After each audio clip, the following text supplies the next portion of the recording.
Assalamualaikum warahmatullahi taala wabarakatuh. Salam sejahtera dan salam produktif. Kembali bersiaran dari Malaysia Productivity Corporation MPC dalam program MPC Productivity Talk, siri pertama pada tahun ini. Bersama saya, Asmahan Osman. Dan saya, Syazlina Zakaria. Kami bersama anda setiap Jumaat jam 3 petang di MPC FB Live. Jangan ke mana-mana, kita akan bersama anda selepas ini.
Syaz, kita telah banyak membuat perkongsian 2021. Betul. Cabaran serta kupasan mengenai isu produktiviti dalam industri untuk meningkatkan daya saing. Ya. Kita buka tirai baru bersama-sama MPC melonjakkan produktiviti walaupun banyak cabaran yang ditempuh dalam mencapai sasaran pertumbuhan ekonomi dalam 3.7% serta meningkatkan produktiviti around 3.6% setahun kan. Yeah. Dan banyak lagi inisiatif tenaga, sinergi, semangat dalam kita nak merentasi cabaran 2022 pula ni. Semua sekali lah. Ya, Itu perlibatan daripada semua pihak lah. Mahupun individu ataupun organisasi di luar sana. Ya, Asmahan? Ya, betul. MPC pula memacu produktiviti negara secara holistik di peringkat nasional, sektoral dan enterprise dalam berpandukan 5 teras utama iaitu menghasilkan bakat masa hadapan, memacu pendigitalan dan inovasi, memastikan accountability industri terhadap produktiviti, membentuk ekosistem yang teguh dan memupuk minda produktif. Itu penting. Di mana minda produktif tu adalah satu elemen yang paling penting. Malah ia perlu diangkat sebagai satu elemen yang utama dalam 5 teras ini. Dan pada itu MPC berkolaborasi secara strategik dengan sektor swasta dan juga awam dengan menjadikan produktiviti sebagai agenda utama bagi melonjakkan pertumbuhan produktiviti dan daya saing negara ke arah kesejahteraan dan kemakmuran bersama. Ya, Puan Han, untuk tahun ini 2022 sampai juga kita. MPC sebagai peneraja utama akan terus melonjakkan produktiviti negara ke arah kemakmuran bersama dan kesejahteraan rakyat.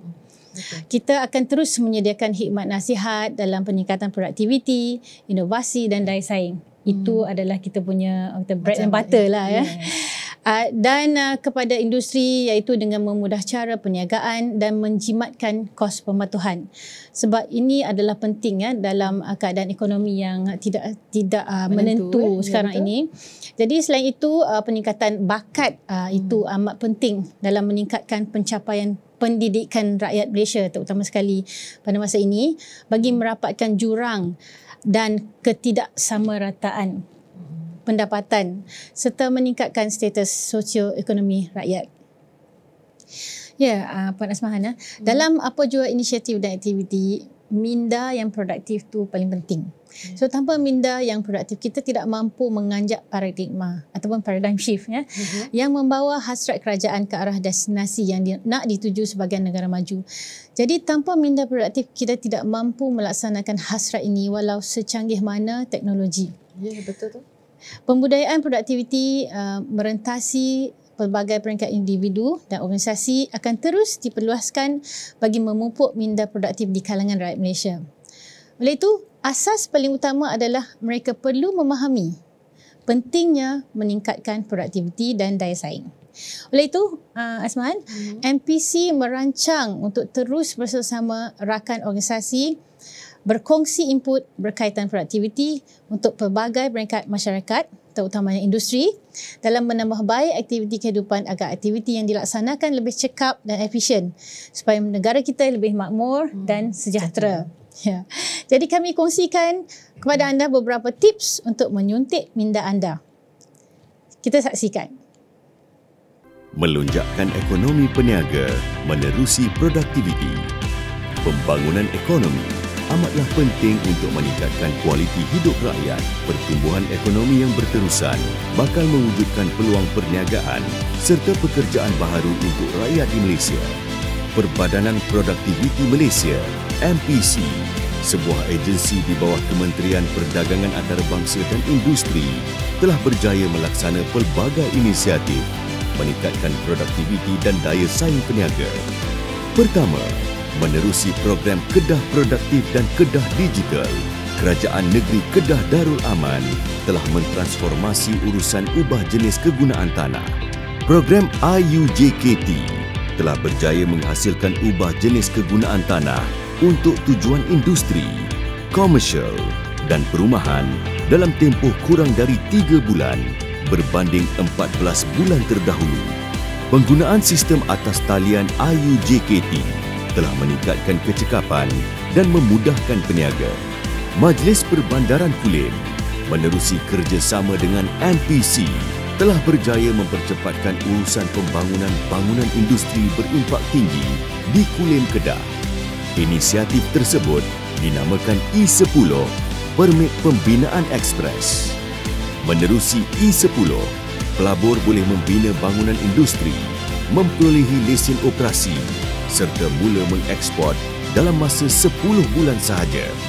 Sebelum ini, inisiatif sebegini akan mengambil masa melebihi 2 tahun. Hasilnya, ribuan pekerja dapat bekerja serta peniaga memperolehi pendapatan jauh lebih awal. Peniaga memerlukan pekerja yang memiliki bakat yang bersesuaian. MPC menerusi program My Reskill IoT berjaya menyediakan tenaga kerja masa hadapan yang berkemahiran digital IoT. Dengan kemahiran tersebut, pekerja mudah memperolehi pekerjaan dan peniaga berupaya meningkatkan produktiviti perniagaan. 5,000 peniaga memperolehi manfaat dari program My Reskill IoT. Peniaga sering berhadapan dengan pelbagai cabaran dalam usaha mematuhi keperluan peraturan. Pemuda menerusi MPC telah melaksana program My Muda, iaitu singkatan kepada Malaysia Muda. Peniaga boleh menyalurkan cabaran pematuhan peraturan yang tidak wajar dan membebankan perniagaan menerusi My Muda. Sehingga kini, lebih 500 permasalahan telah dilaporkan. MPC berkolaborasi dengan pengawal selia dan peniaga dalam usaha menyelesaikan permasalahan tersebut. Peniaga dapat mengurangkan kos dan seterusnya meningkatkan kecekapan dan produktiviti mereka.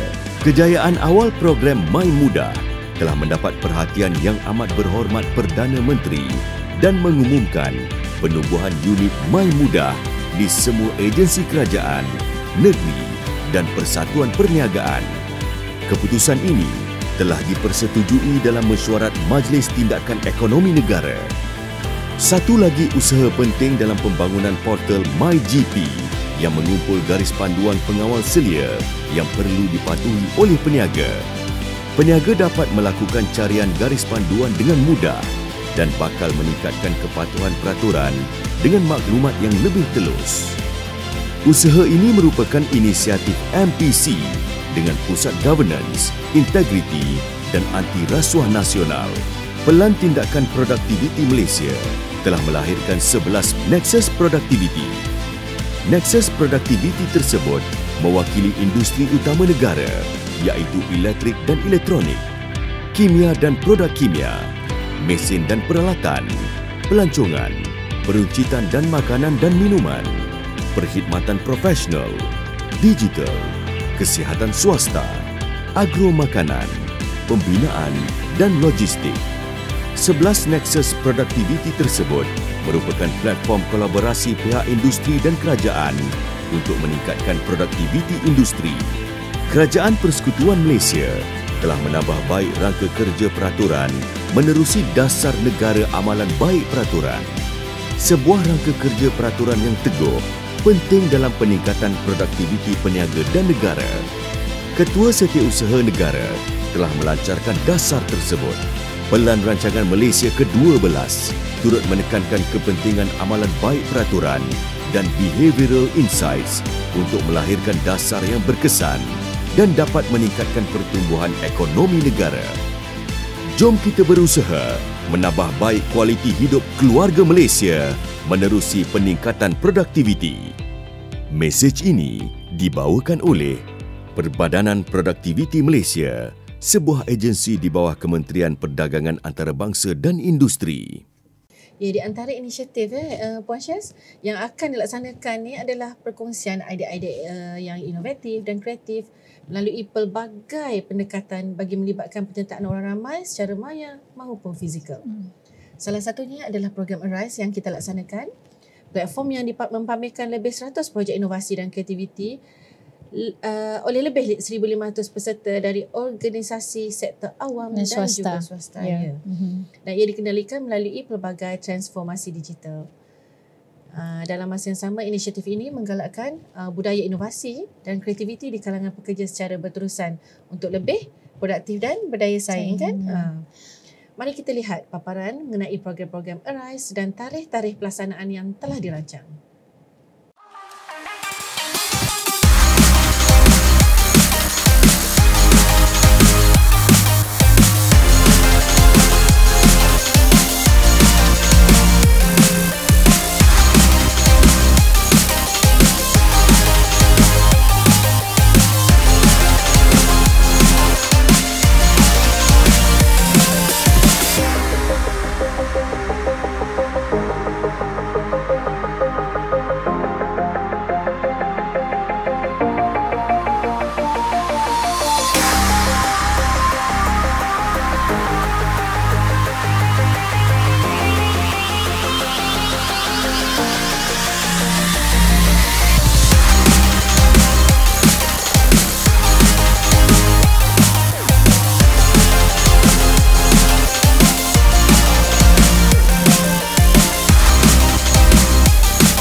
itulah tadi Puan Asmahan ya, kita dah rancang beberapa tarikh untuk program Arise ni. Jadi organisasi di luar sana dah boleh buat perancangan ya, bajet dan belanjawan ya untuk sama-sama menyertai program-program kami lah.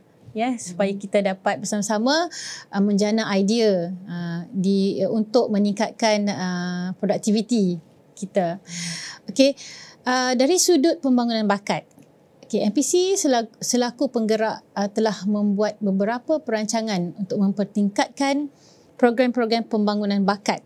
Ini adalah inisiatif barulah kiranya Asmahan ya, terutama untuk generasi-generasi muda dalam melengkapkan ekosistem perindustrian dan sebagainya.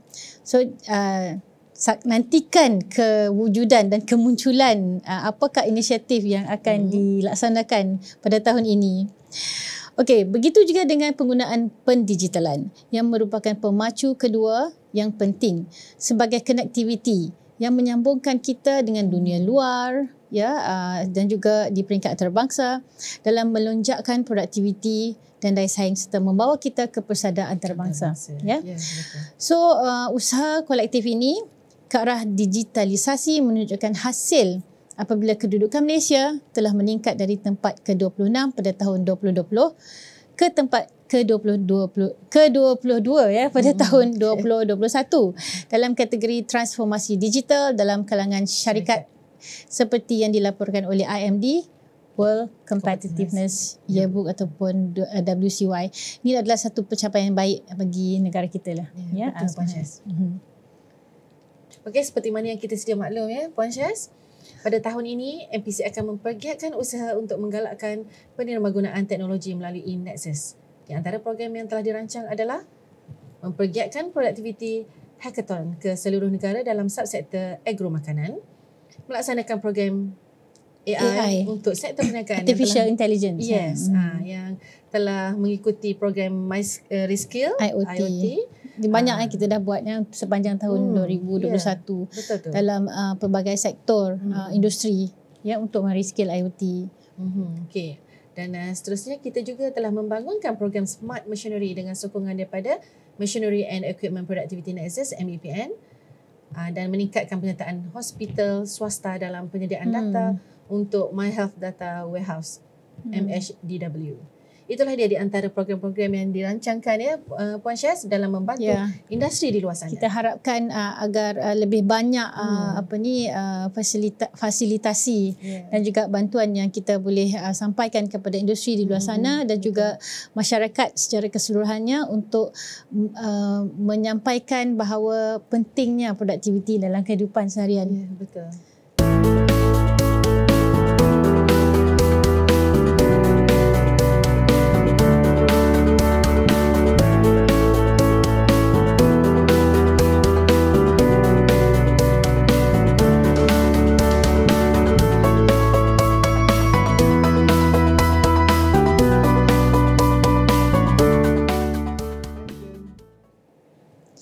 Kita telah mendengar 4 teras yang penting dalam meningkatkan produktiviti dan daya saing. Jadi untuk teras yang seterusnya Azman, iaitu amalan baik peraturan, iaitu bagi mewujudkan persekitaran perniagaan yang kondusif. Jadi pelbagai inisiatif telah dilaksanakan untuk mengukuhkan sistem perundangan di Malaysia. Dalam tahun 2021, Malaysia telah melancarkan NPGRP, iaitu National Policy on Good Regulatory Practice, di mana kita telah mewujudkan satu polisi untuk menambah baik peraturan-peraturan yang membebankan kepada sektor perniagaan. Jadi dia tu Azman? Itu akta-akta yang lama. Yalah, betul, dah lapuk. Perlu disemak semula atau dimansuhkan demi untuk meningkatkan kecekapan penyampaian perkhidmatan kerajaan lah. Ya. Ini adalah satu indikator yang penting untuk kita menambah baik prestasi pencapaian negara kita, especially supaya kita dapat menarik lagi pelabur-pelabur ke negara kita. Betul. Oleh itu, salah satunya yang hasil daripada inisiatif ini kita dapat lihat dalam satu projek berimpak tinggi pada tahun 2021 kita telah lihat, iaitu melalui inisiatif E10, iaitu proses ataupun projek yang mempercepatkan proses permohonan kelulusan pembinaan kilang, di mana ia akan diperluaskan lagi pada tahun ini ke seluruh negara kepada state-state yang lain pada tahun ini bagi meningkatkan lagi value creation dalam melonjakkan ekonomi negara. Kita dah mula daripada wilayah utara. So kita saksikan apakah yang dikatakan E10. E10 Permit Ekspres Pembinaan Pemangkin Produktiviti Industri Pembinaan Berskala Besar. Malaysia memerlukan pertumbuhan ekonomi yang berterusan demi untuk menjamin pewujudan peluang pekerjaan yang baik kepada rakyat. Pelaburan berskala besar turut memberi impak sampingan beberapa kali ganda kepada ekonomi setempat dan negara. Para pelabur sudah pasti akan membuat keputusan untuk melabur di lokasi yang boleh memberi pulangan yang lebih awal kepada mereka. Ini bermaksud bangunan industri dapat disiapkan dan beroperasi dengan cepat.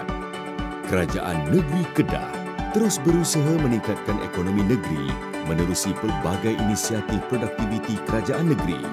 Dengan sasaran untuk merealisasikan keberhasilan tersebut, Majlis Perbandaran Kulim bersama Perbadanan Produktiviti Malaysia telah berjaya melaksanakan satu inovasi dalam proses pematuhan peraturan untuk pembinaan bangunan industri berskala besar.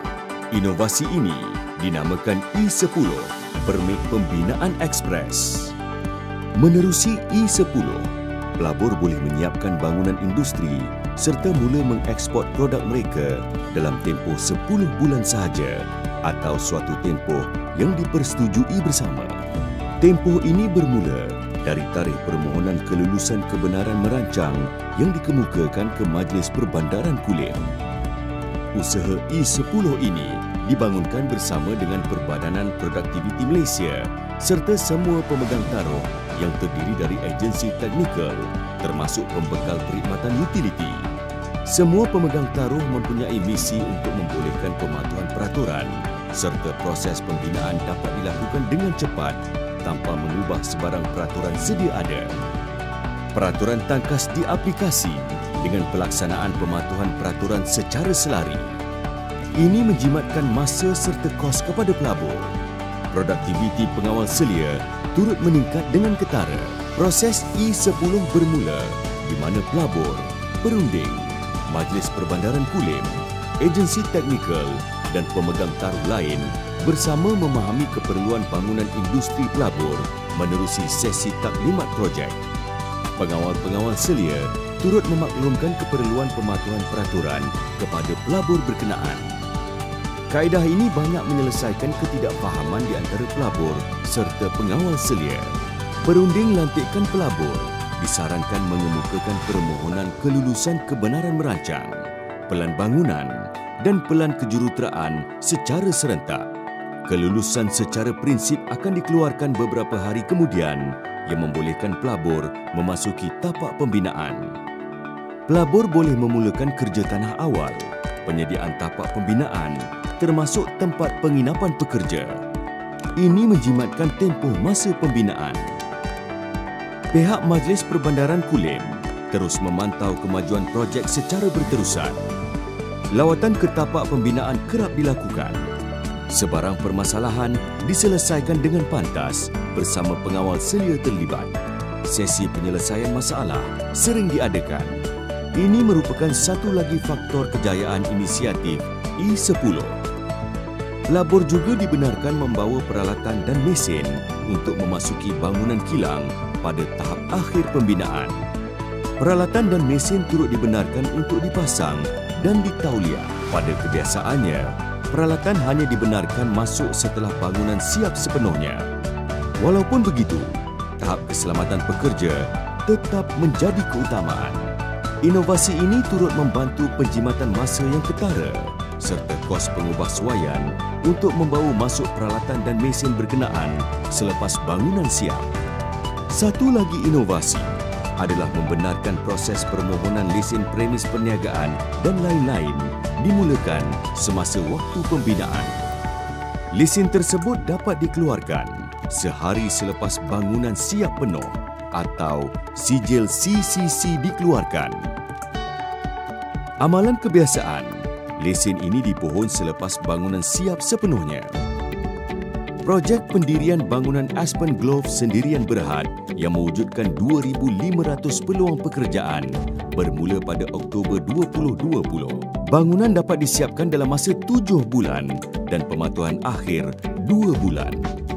Secara keseluruhan, bangunan siap sepenuhnya dengan memperolehi sijil CCC dan lesen premis perniagaan dalam masa 10 bulan sahaja.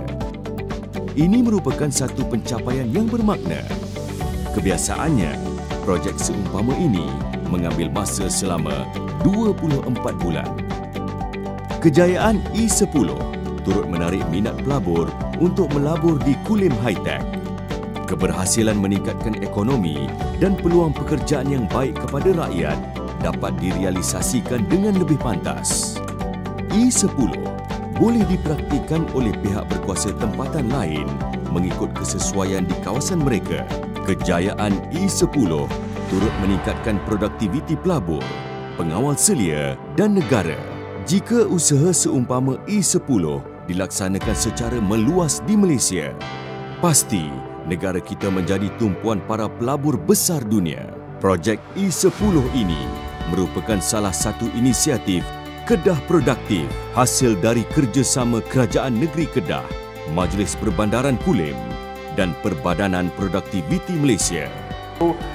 With all this assistance, we managed to complete the project in a fast-track manner, where we took around 7 months to 8 months to complete the overall project, where we took 2 months for the compliances submission with the rest of the technical departments. Pesanan ini dibawakan oleh Perbadanan Produktiviti Malaysia dan Majlis Perbandaran Kulim.